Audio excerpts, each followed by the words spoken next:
Todo mundo sabe que o ar-condicionado é um elemento importante em TI, nos locais onde estão os equipamentos, seja num grande data center, seja numa salinha com um único rack com poucos equipamentos. Porém, muitos profissionais de TI não entendem como é que ele funciona e muito menos como é que se usa ele, como é que se projeta e como a gente vai ver no vídeo de hoje. Como sempre, de maneira bastante simples, como é que a gente otimiza o uso do ar-condicionado em ambiente de TI.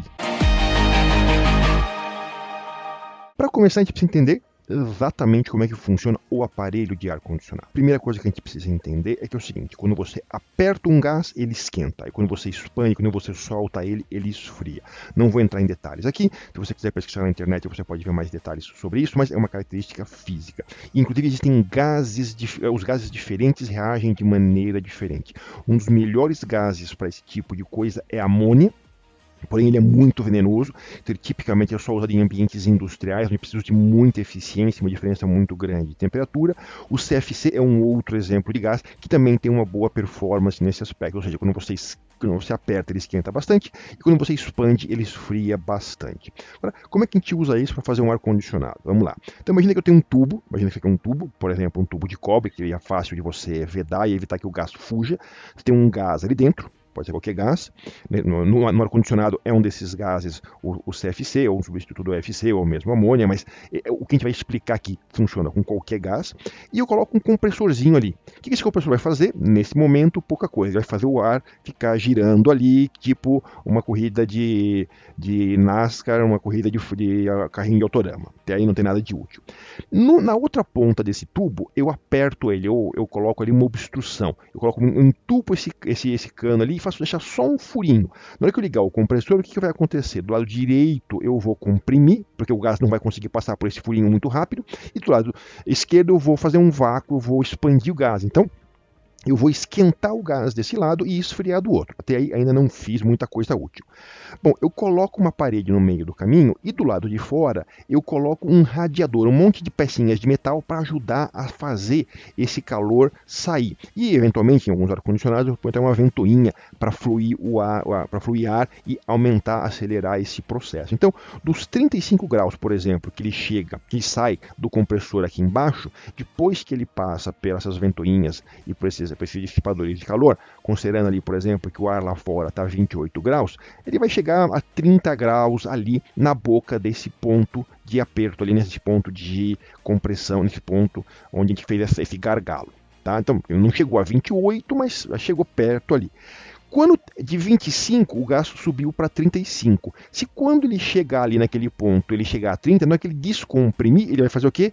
Chegar a 20 graus. Olha aí, a gente criou uma massinha de ar fria. Agora é só eu passar por um radiador de calor também, com um ventiladorzinho, e eu vou soprar um ar gelado na cabeça de quem estiver perto desse equipamento. Então, esse, resumidamente, é o princípio de funcionamento do ar-condicionado. Obviamente, quando o ar passar aqui por esse radiador, ele vai voltar a esquentar e o ciclo se repete.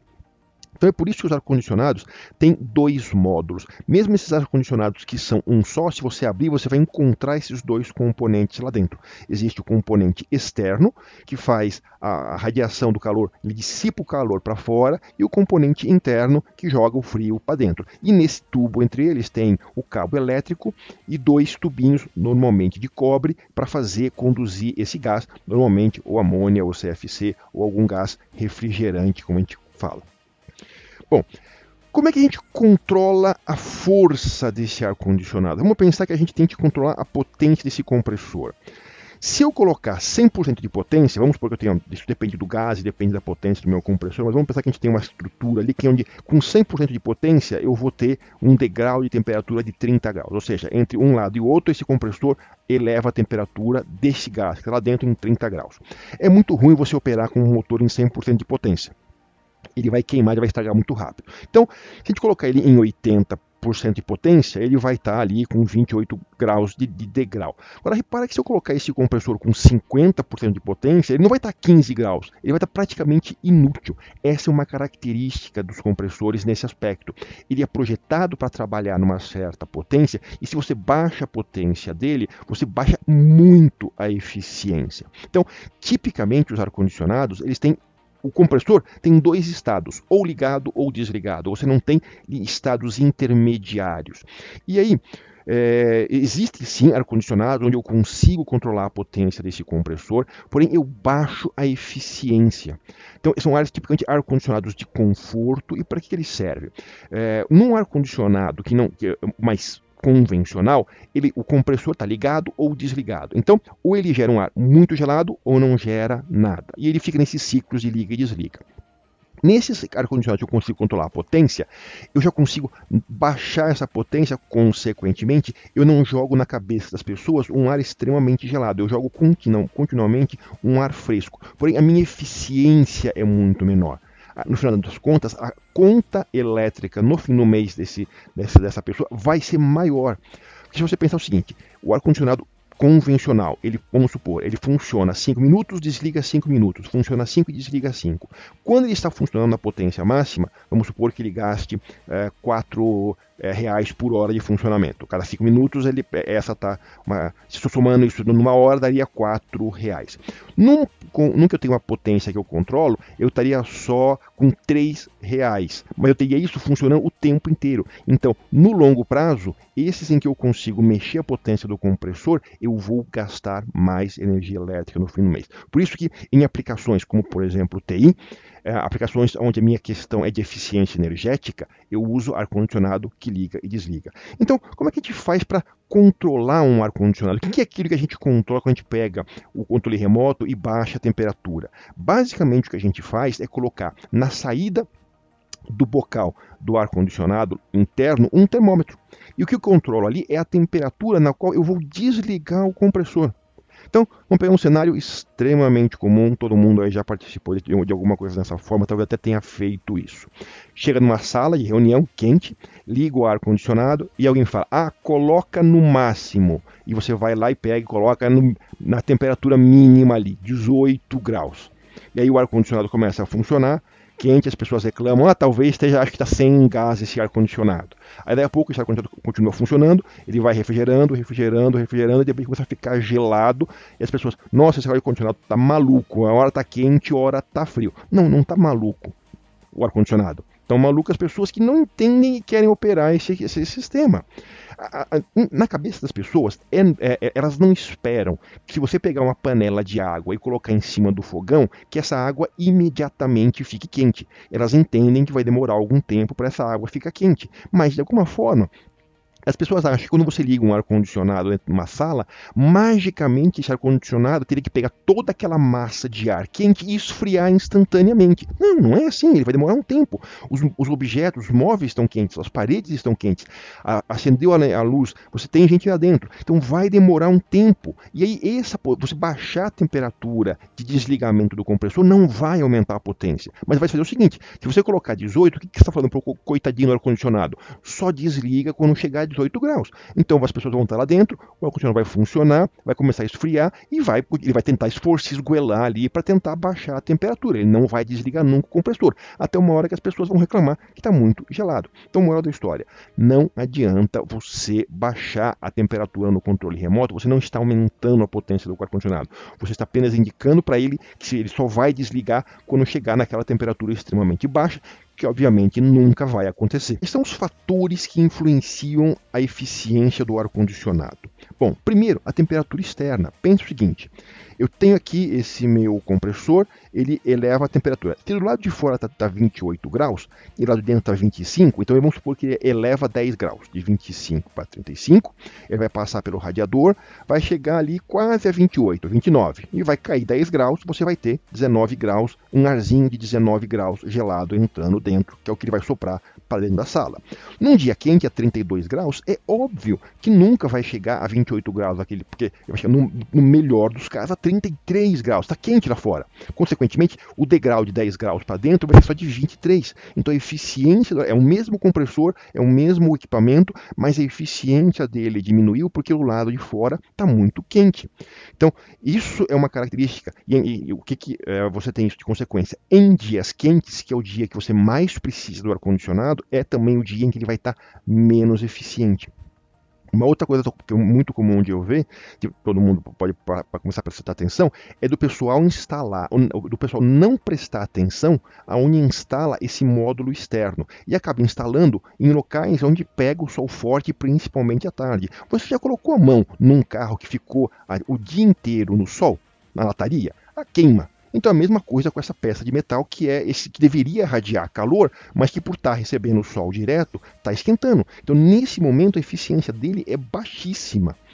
E obviamente você não deve impedir a entrada de ar nesse módulo externo, mas seria interessante colocar ele numa sombra, num telhadinho, ou pelo menos do lado do prédio que não pegue sol, principalmente na parte da tarde, que é onde normalmente o dia está mais quente. Outro fator, o isolamento térmico desses tubos de gás. Então você tem os dois módulos. Quando você tem esses equipamentos split, existe esse tubo que liga entre eles, o instalador coloca esse tubo, e principalmente no lado que traz o ar frio, ele coloca uma isolação, uma espuma de isolação térmica.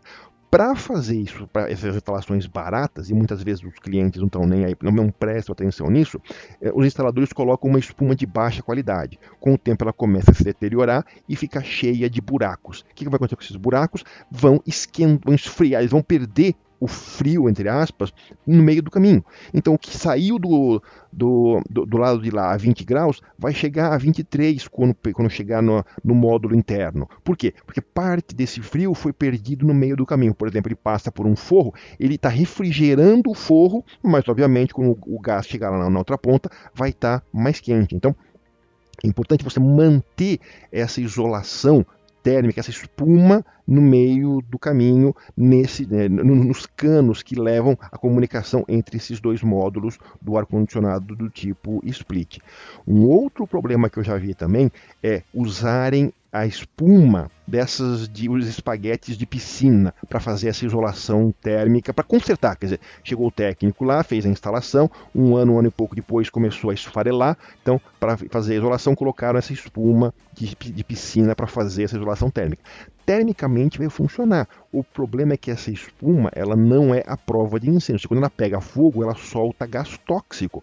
Então, se você está passando isso por um duto de ar, ou por um forro, ou por algum ambiente interno, se você tiver um princípio de incêndio naquela região, aquilo vai gerar um gás tóxico e você vai ter realmente, você pode até matar alguém. Muito cuidado. Você tem que usar uma espuma que seja aprovada para o local e para a condição de segurança e de incêndio que você vai ter onde você está passando os encanamentos do ar-condicionado. Carga térmica dentro da sala. Óbvio, você tem ali equipamento gerando calor. Se você tiver uma lâmpada, essa lâmpada também vai gerar calor. Obviamente, se ela for de LED, é melhor do que uma lâmpada incandescente. Ou, basicamente, quando você colocar a mão na lâmpada ligada, a temperatura que você está sentindo ali, para você não queimar a mão, se for muito forte, a temperatura que você está sentindo ali é o quanto de calor você vai ter dentro da sala e o ar-condicionado vai sofrer para tirar isso para fora. Então desliga a iluminação se você não estiver usando a sala e troca por lâmpadas frias, lâmpadas que têm iluminação que gera menos calor. As próprias pessoas geram calor e elas vão então aumentar a temperatura carga interna. E a isolação das paredes. Se você encosta na parede num dia de sol forte e ela está quentinha, é porque o calor está entrando. Então o ideal é que a sala onde você tem os equipamentos de TI fique no meio do prédio e não nas laterais, onde você tem em algum momento do dia a incidência do sol, principalmente no verão. Então você tem que, repara, o verão é o pior momento, 2, 3 horas da tarde do verão é o pior momento, porque você tem o sol esquentando o prédio, querendo fazer o calor entrar, você tem a dificuldade do lado externo de dissipar o calor e você precisa então dimensionar o seu ar-condicionado para esse momento. Porque senão o que vai acontecer? Nesses momentos de verão, a temperatura na sala de data center, na sala de TI, na sala do seu rack, ela vai literalmente esquentar. O fluxo de ar, isso também é uma coisa importante. Você tem dentro do seu rack, se esse é um rack fechado com portas sólidas, você vai dificultar a entrada do ar frio. Então você vai estar refrigerando a sala, mas o ar frio não vai estar entrando dentro do rack. A sua ideia não é refrigerar a sala. Você quer refrigerar os equipamentos que estão lá dentro do rack. Então tenha certeza que eles tenham acesso ao ar, que estão portas de rack perfuradas, que tenham dutos de entrada de ar.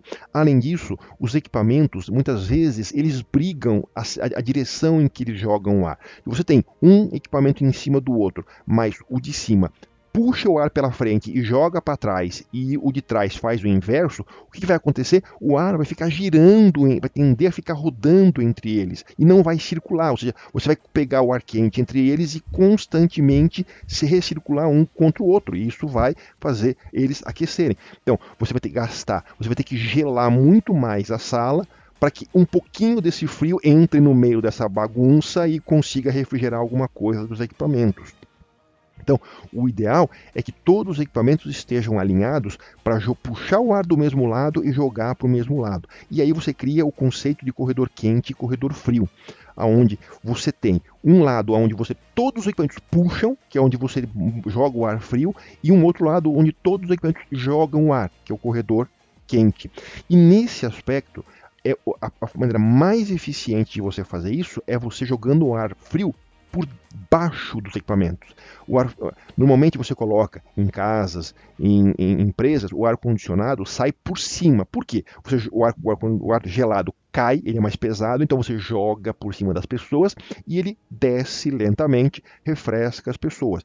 O problema é que quando você trata de equipamentos, você não está querendo refrescar o rack, você está querendo refrescar o que está dentro do rack. Então, quando você tem uma instalação de data center, ou mesmo de uma pequena sala de TI, o ideal é você fazer o ar frio chegar por baixo. Hoje em dia, em data center, o piso elevado ele é usado para você jogar o ar-condicionado. Inclusive, você não coloca cabo nenhum lá no piso elevado hoje em dia, exatamente para você não obstruir o fluxo de ar-condicionado. E aí você tem saídas onde o ar frio vai realmente escapar. Ele vai acumular nessa parte de baixo, mas dentro desse corredor, então você vai fazer esse corredor gelado, inclusive você costuma colocar portas ou plásticos ou cortinas de plástico para ajudar a segurar o ar gelado dentro daquela área, e você faz o ar quente subir naturalmente, aí eles não se misturam, o ar quente não mistura com o ar frio. Então, esse fluxo de ar de baixo para cima, quando você tem um ar-condicionado profissional, é mais fácil, você tem essas separações, mas no ar-condicionados mais baratos, que é o que a gente vê na grande maioria das pequenas salas de racks, nas pequenas salas de data center, são ar-condicionados tradicionais, que são esses ar-condicionados mais para conforto. Então, qual é a característica deles? Bom, ou eles puxam pelo meio e soltam pelas laterais, ou nos modelos splitters mais comuns, ele puxa o ar por cima, que é onde estaria o ar quente, e solta por baixo.